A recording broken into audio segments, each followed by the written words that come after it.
नमस्कार मित्रांनो.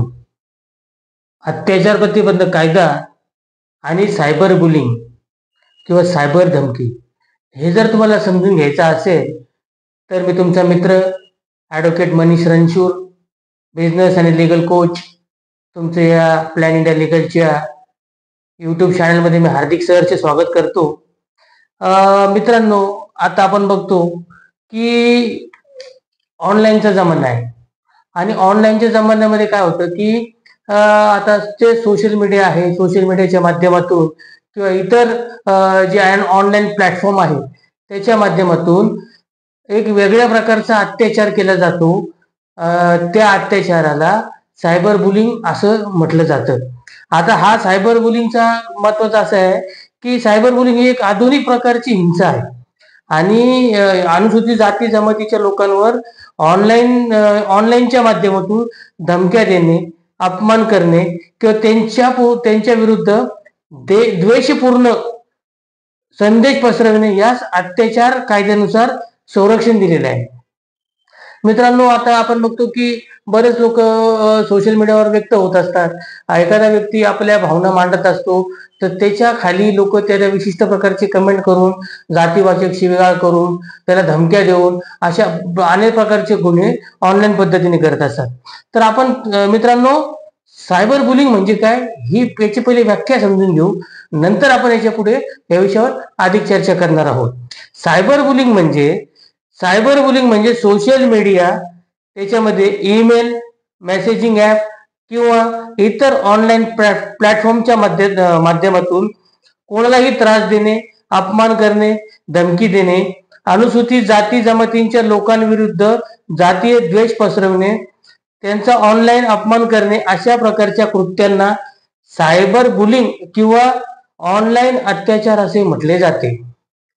म्हणजे मित्रांनो, आपण सहजच आपण बसलेलो असतो, दिवसभर रिकामे असतो आणि रिकाम टेकड्या पाण्यामध्ये आपल्याला सुचत नाही आणि मग कुठं कोणाची एखादा व्यक्ती त्याच्या सोशल मीडियाच्या प्लॅटफॉर्म व्यक्त झाला की आपण सहजच कळत न कळत त्याच्यावर एक कमेंट टाकतो आणि त्याचा अपमान करतो, त्याला धमकी देतो किंवा अशा प्रकारच्या गोष्टी करतो की जेणेकरून तिथे त्याच्यावर अत्याचार होतो आणि मग ही सायबर बुलिंग होते मित्रांनो.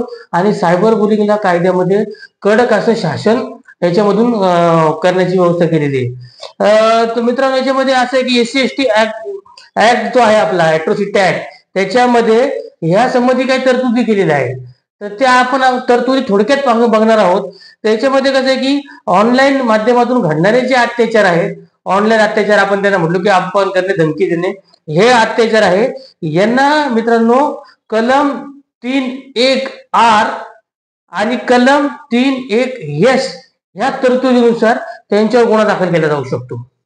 म्हणजे लक्षात घ्या, कान उघडे करा, डोळे उघडे ठेवा, आपलं भान व्यवस्थित उघडे ठेवा की कलम 3(1)R आणि कलम 3(1)S नुसार गुन्हा दाखल होऊ शकतो.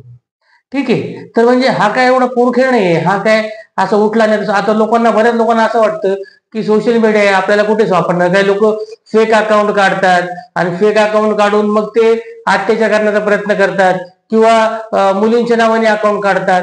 असे बरेच लोकांनी आतापर्यंत बरेच प्रकारे क्लुप्त्या शोधून आणि ह्या अनुसूचित जाती जमातीच्या लोकांविरुद्ध द्वेषपूर्ण जातीवाचक मेसेज पसरवणे, त्यांचा अपमान करणे अशा गोष्टी सतत केल्या जातात. तर मित्रांनो, लक्षात ठेवा की सायबर क्राईम हा जो विषय आहे ना, तो खूप महत्वाचा आहे. याच्यामध्ये तुमचं अकाउंट तुम्ही कसे किती खोट्या किंवा फेक पद्धतीने बनवलं असलं तरी सायबर क्राईम वाले जो विभाग आहे तो विभाग तुम्हाला शोधून काढतो आणि तुमच्यावर गुन्हा दाखल करतो. याची आपण काळजी घ्यायला पाहिजे, याची आपण दक्षता घ्यायला पाहिजे. अशा प्रकारचे कृत्य करण्यापासून स्वतःला अलिप्त ठेवलं पाहिजे. तसंच मित्रांनो असं आहे की माहिती आणि तंत्रज्ञान जो कायदा आहे, इन्फॉर्मेशन टेक्नॉलॉजी ऍक्ट 2000 नुसार देखील ह्या जो ऑनलाईन धमकी दिले जातात त्याच्यावर गुन्हा दाखल केला जाऊ शकतो. तर इन्फॉर्मेशन टेक्नॉलॉजी काय म्हणतो मित्रांनो, ह्या कायद्याच्या कलम 66(A) नुसार ऑनलाईन माध्यमातून द्वेषपूर्ण, खोटे किंवा आक्षेपार्ह संदेश पाठवणे हा गुन्हा आहे आणि या तरतुदींचा वापर करून सायबर बुलिंग सारख्या गुन्हेगारीला रोखले जाऊ शकते. तुमच्यावर गुन्ह्याच्या ह्या 66 IT ऍक्टच्या कलम 66A नुसार तुमच्यावर गुन्हा दाखल होऊ शकतो. काळजी घ्या मित्रांनो, हे खूप महत्वाच्या गोष्टी आहेत. आणि ऑनलाईन पद्धतीने आपल्याला वाटतं की सहज आपल्याला कोण ओळखणार, कोण शोधणार, कोण सापडणार, असं नाही मित्रांनो. आताच्या ज्या यंत्रणा आहेत त्या खूप प्रभावीपणे याच्यावर काम करतायत आणि ह्या तुम्हाला शोधतात, शोधून तुमच्यावर गुन्हे दाखल करतात. आता असे काही गुन्हे दाखल झालेले आहे का, अशा काही न्यायनिवाडे आहे का? हो मित्रांनो, त्याच्यामध्ये सॅम्युअल मॅथ्यू विरुद्ध स्टेट ऑफ महाराष्ट्र 2020 ची केस आहे मित्रांनो.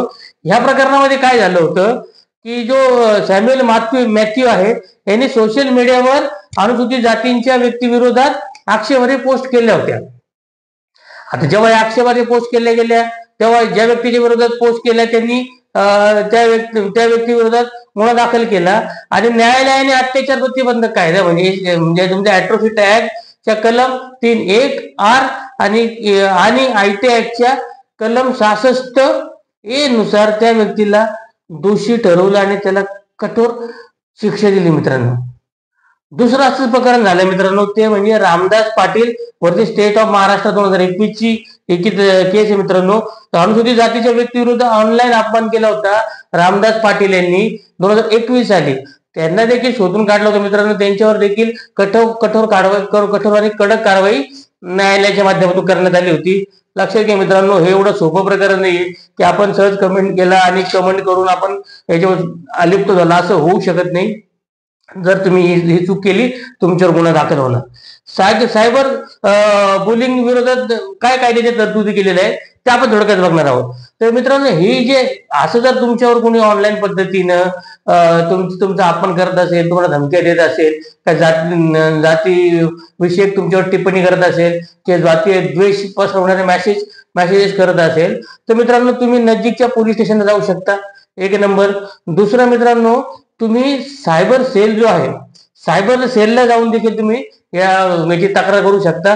आणि तिसरं जे आहे अनुसूचित जाती जमातीचं एक प्राधिकरण असतं, त्या प्राधिकरणाकडे देखील जाऊन तुम्ही याच्या विरुद्ध तक्रार करू शकता.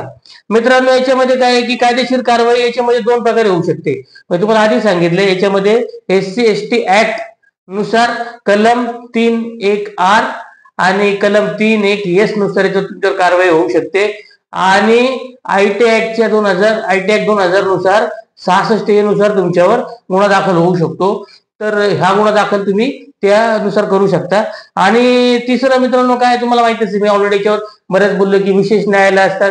विशेष न्यायालयाच्या मधून फास्ट ट्रॅक सुनावणी होते आणि जर तुम्ही गुन्हेगार असाल तर तुम्हाला शिक्षा त्याच्यामधून खूप त्वरित प्रमाणात होऊ शकते, लवकरात लवकर होऊ शकते.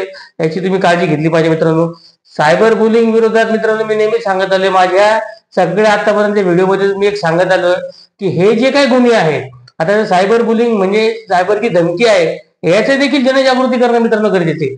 आजचा व्हिडिओ तुमच्यासाठी जनजागृती म्हणूनच आहे की बरेच असं होतं की अरे SC/ST ऍक्ट म्हणजे शिवाय जातीवाद शिवाय करणं आणि ते फिजिकली करणं, सार्वजनिक ठिकाणी करणं, असा हा तुमचा गैरसमज आहे. ऑनलाईन पद्धतीने पण तुम्ही एखाद्या व्यक्तीवर जर समजा काही टिप्पणी केली, जातीभाषेत शिवीगाळ केली, त्याच्या ऑनलाईन त्याला धमकी दिली, काही मेसेजेस त्याला टाकले, तरी तुमच्यावर या सांगितलेल्या कलमानुसार कारवाया होऊ शकतात. हा एक जनजागृतीपर व्हिडिओ मी तुमच्यासाठी तयार करतोय, याची तुम्ही काळजी घ्यायला पाहिजे, तुम्ही समजून घ्यायला पाहिजे. आणि दुसरं मित्रांनो, हे जे आहे सगळे IT ऍक्ट झालं किंवा हे जे आता ऑनलाईन प्रकारचे जे गुन्हे वाढत आहेत, जो ऑनलाईन प्रकारचा द्वेष भाव निर्माण, जातीय द्वेष निर्माण केला जातोय, जो अत्याचार ऑनलाईन अत्याचार केला जातोय, याच्यावर विरुद्ध हे जे मी कायदे सांगितले SC/ST ऍक्ट आणि IT ऍक्ट नुसार कडक आणि कठोर कारवाई करून या कायद्यांची कडक अंमलबजावणी केली पाहिजे. तर मला वाटतं मित्रांनो आजचा व्हिडिओ देखील तुम्हाला नक्की आवडला असेल. जर तुम्हाला आजचा व्हिडिओ आवडला असेल तर तुम्ही या व्हिडिओला लाईक आणि शेअर कराल याची मला खात्री आहे. आपल्या चॅनलला तुम्ही सबस्क्राईब करायला विसरू नका. तुम्हाला जर काही प्रश्न असतील तर तुम्ही या व्हिडिओच्या खाली नक्की कमेंट करा. तोपर्यंत जय भारत, जय संविधान, जागते रहो.